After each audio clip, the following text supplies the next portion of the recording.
देखिए, जम्मू कश्मीर की जनता ने 10 साल के बाद एक असेंबली को चुना और एक कोलिशन को बहुमत से सरकार चलाने का दायित्व दिया है।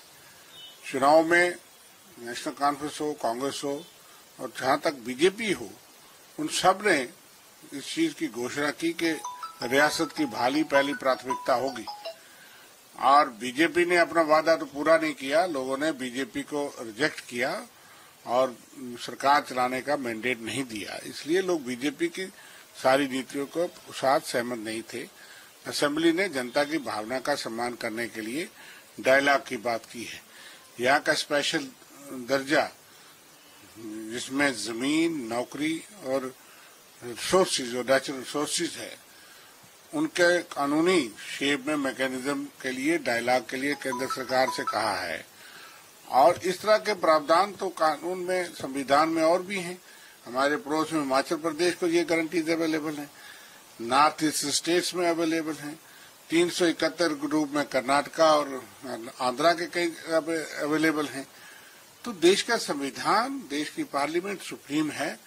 देश का केंद्र सरकार से अगर ये कहना गैर मुनासिब है तो और कौन सा तरीका है कि जिन लोगों को मैंडेट दिया गया, जिनकी पहचान खत्म कर दी गई, जम्मू कश्मीर की ऐतिहासिक रियासत को खत्म करके यहाँ की जमीन, नौकरी और रिसोर्सेज की हिफाजत के कानून खत्म कर दिए गए, तो एक रेजोल्यूशन करके अगर केंद्र सरकार से अपील की जाए तो मुझे समझ नहीं आता कि उसमें क्या आपत्ति है कि फेडरल स्ट्रक्चर में चुने हुए नुमाइंदों में बीजेपी के लोग भी शामिल हैं।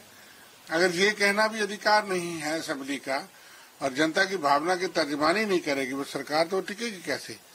इसलिए उन्होंने तर्जमानी की है।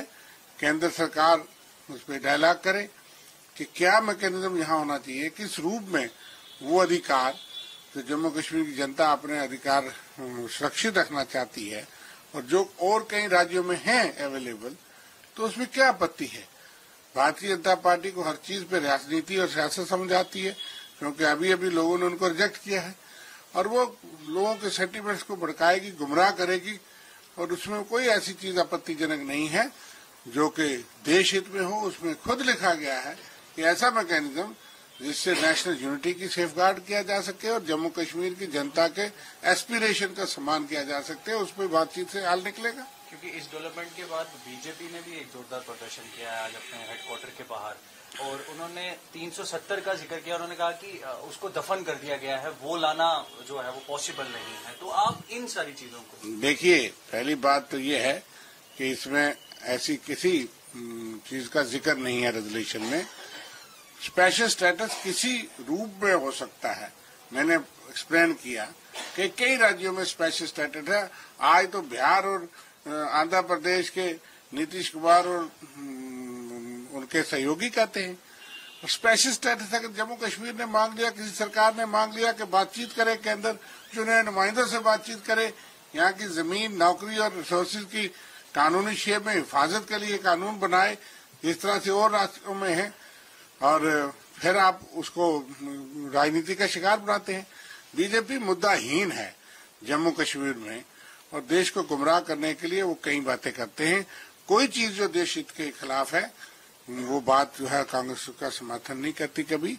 और देश हित में ये है कि फेडरल स्ट्रक्चर को मजबूत किया जाए, जनता की भावनाओं का सम्मान किया जाए, जो लेजिटिमेट डिमांड्स हैं, जो लेजिटिमेट राइट्स हैं, उनकी हिफाजत के लिए केंद्र सरकार के और आइन में प्रावधान है कि उनको जनता के सेंटिमेंट्स को रिस्पेक्ट किया जाए। इसलिए इस रेजोल्यूशन में कोई चीज आपत्तिजनक नहीं है और मैं समझता हूँ 2019 के बाद कोई फॉरवर्ड मूवमेंट तो होगी जिससे जम्मू कश्मीर की जनता के अधिकारों का और उनके सेंटिमेंट्स का सम्मान होगा। अगर आप ये वीडियो YouTube पर देख रहे हैं तो हमारे चैनल को सब्सक्राइब करें और बेल आइकन को दबाना ना भूलें। अगर आप Facebook पर ये वीडियो देख रहे हैं तो हमारे पेज को लाइक करें।